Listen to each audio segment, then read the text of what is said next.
पाऊस पडलाय रातभर ना, म्हणून सकाळी थंड वातावरण झालंय तर वडापाव करायचं ते वडापाव बनवते. बाय वडा खाणार ना? हा वडा खाणार की नाही? हा आता मस्त वडे सोडलेत मम्मीने तेलात आणि कुरकुरीत फ्राय पण केलेत मस्त. संडेचा नाश्ता मस्त बनला एकदम. खातो वगैरे एन्जॉय करतो. Thank you mummy. आपला फिक्स आहे सकाळी एक संध्याकाळी एक दुपारी एक. कन्फ्युजन बघा कन्फ्युजन. हां सगळे वापरा फुकट्यासारखे. एक एक एक वापरायचं फुकट. गोड आहे गोड आहे अगदी माझ्यासारखीच गोड आहे. दशकानुदशक एकच नाटक चालणं त्याचं पुन्हा एका नव्या रूपात येणं हे मला असं वाटतं की मराठीमध्येच होतं. आणि या सगळ्या गोष्टींमध्ये किंवा या मार्गक्रमणामध्ये मला असं वाटतं की चंद्रकांत कुलकर्णी सारखे दिग्दर्शक जे आहेत त्यांचा खूप मोठा वाटा खूप मोठं योगदान आहे. आणि त्यांना खरं तर आपण सगळ्यांनी नतमस्तक होऊन काळ्यांच्या कडकडाटात त्यांचं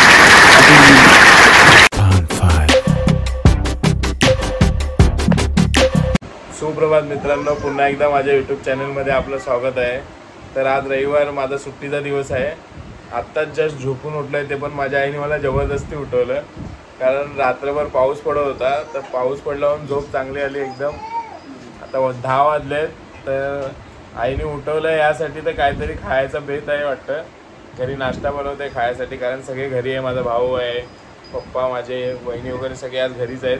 आणि स्पेशली मी आज घरी आहे कारण आज मी खेळायला गेलो नाही. दर संडेला मी खेळायला जातो. आज पाऊस पडला आहे तर मैदान पण ओलं असेल. तर बघूया माझी आई काय बनवते ते विचारतो तिला. काय बनवते? पाऊस पडलाय रातभर ना, म्हणून सकाळी थंड वातावरण झालंय तर वडापाव करायचं ते वडापाव बनवते. ठीक आहे, वडापाव बनवायचं. मग घेऊन कशाला आहे? पाव येऊन येतं जाऊन.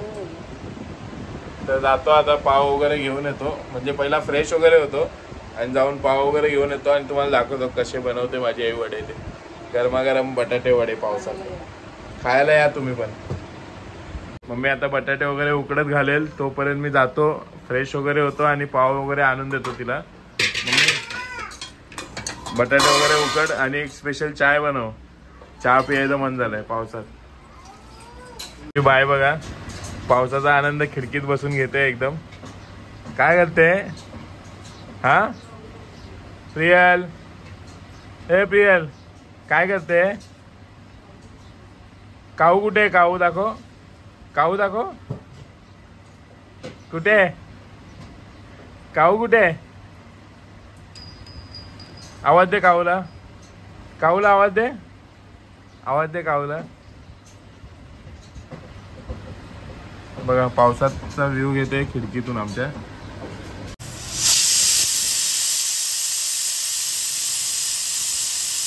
तर तिथे पाव घ्यायला आलोय मी बेकरीमध्ये. डायरेक्ट आमच्या जोगेश्वरीमध्ये सगळं भेटतं. तर आताच मी आलो घरी, तोपर्यंत मम्मीने सगळी तयारी वगैरे करून ठेवली आहे. हे बघा बेसन आणि भाजी वगैरे तिने मिक्स करून घेतली. दाखवतो भाजी तर दाखव. तेव्हा बटाट्याचं स्मॅश करून एकदम भाजी बनवून घेतली. आता तळेल माझी मम्मी गरमागरम वडे, मग आपण खाऊ. दाखवतो तुम्हाला कसे बनतात ते कुरकुरीत. बाय वडा खाणार ना? हा वडा खाणार की नाही? हा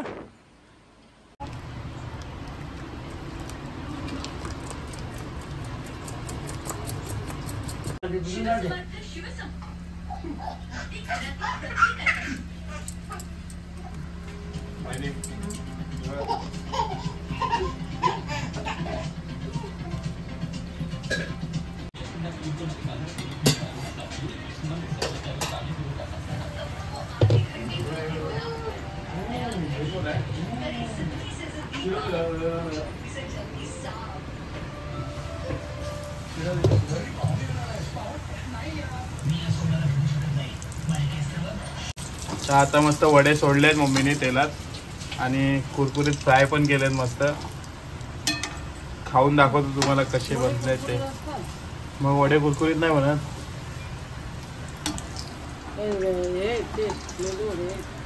मेदू वडे वडे कुरकुरीत नसतात.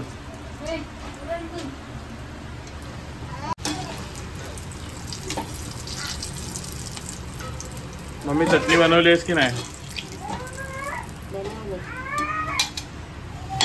मस्त गरमागरम वडे विथ ठेचा.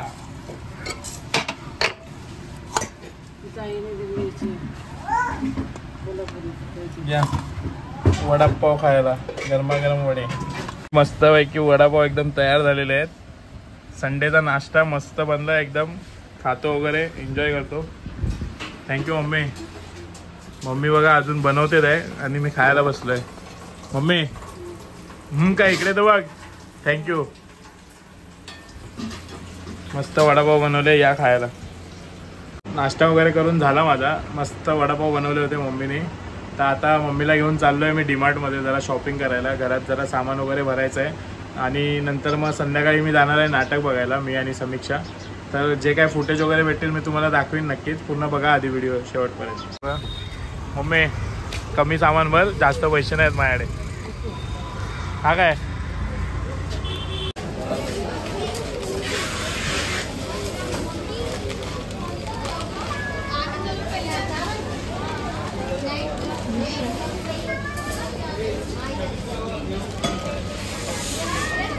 एवढ्या याच्यात पूर्ण कन्फ्यूज व्हायला होतं कोणते घ्यायचे. पण हा फायनली आपला फिक्स आहे. सकाळी एक, संध्याकाळी एक, दुपारी एक. कन्फ्युजन बघा. कन्फ्युजन. हां सगळे वापरा फुकट्यासारखे. एक एक वापरायचं फुकट. सामान घेऊन झालेलं आहे फायनली. आता आम्ही घरी जायला निघू पटकन. जायचं आहे. हां हां डाएट चालू केलंय. हां हां बघूया. तर डीमार्टमध्ये जाऊन वगैरे सामान भरून आलो आहे मी आताच. आता चाललो आहे नाटक बघायला. बाईक बनवलंच आहे. हां बाईक बनवली. काल बनवली ना. कालच्या ब्लॉगमध्ये बघ आहे बाईक बनवली की नाही ते. खर्च आला ते ब्लॉग बघ. ब्लॉगमध्ये सगळं सांगितलं आहे मी. तर आता मी चाललो आहे नाटक बघायला. तर नाटकाचे काय फुटेज वगैरे काढणार नाही कारण मराठी कला मंचावर तिथे अलाउड नाही आहे नाटकाला शूट वगैरे करायला. तिथे फोटो वगैरे पण काढायला देत नाही. पण नाटक संपल्यावर आपण जाऊन ते ॲक्टर्स वगैरे असतील त्यांना भेटू शकतो. तर मी जातो आहे आता नाटक बघायला वगैरे. काय जरा फार फुटेज वगैरे भेटले तर तुम्हाला दाखवेल. चला भेटूया आपण डायरेक्ट दीनानाथ मंगेशकर नाट्यगृहाला. फायनली पोचलो आहे आम्ही. आता आज जाऊ नाटक बघायला. आज काय शूट वगैरे करायला मिळणार नाही. गोड आहे अगदी माझ्यासारखीच गोड आहे हा तुझा गोड गैरसमज आहे का? संजय जनार्दन पाटील. संजयच पूर्ण नाव. हो त्यांचंच घर आहे. कसा पाणी आहे प्लेस. आणि आपण मिसेस CS पाटील. नाही C for Chhaya, S for Sanjay. मीच आरोपीची बायको. Accused Mrs. हो मिस्टर. हे तुम्ही काय अक्यूज लावले? इथे कुणी अक्यूज राहत नाही. हे संजय छायाचं घर आहे. संजय छाया. हो. Accused nicknames. तुम्ही आता पुन्हा अक्यूज केलं ना तर याद राहा. मी कालच सांगितलं होतं काही करून मला 2 किडनॅप पाहिजे. अर्जंट टाइम सांगितलं होतं. पॉइंट तुम्ही नव्हते म्हणजे काय बिझनेस. किडनी राहते अगदी बाबा. या माणसाला आवड होती. सारे जण नंतर फोन करतो तुम्हाला. हॅलो तुम्ही काय पाहिजे तुम्हाला? मी रिटायर्ड जज मिस्टर KY कानविंदे. मराठी नाटकं मला वाटतं देशभरात अतिशय उत्तम गाजतात, चालतात.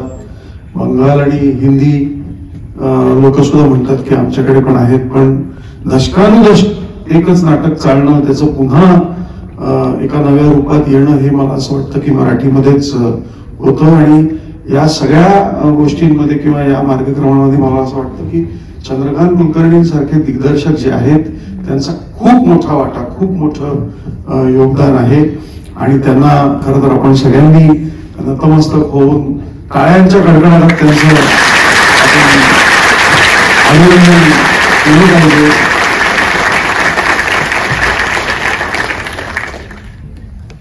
ज्ञानेश्वरांचं मला वाटतं मोगरा फुलला हे पण आपलंच होतं, त्याच्यात काम केलं होतं. अंगणवाडीमध्ये पण छान काम केलं होतं.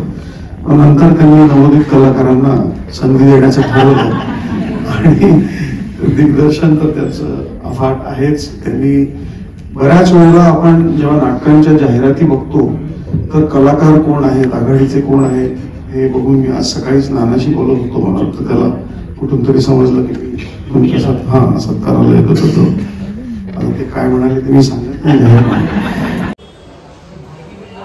चंद्रकांत कुलकर्णी यांचे 40 वर्षाचं पूर्ण ह्याच्यात दाखवलं आहे बघा. आत्ताच नुकताच त्यांना भेटलो, फोटो वगैरे काढलाय, मी दाखवतो तुम्हाला फोटो पण.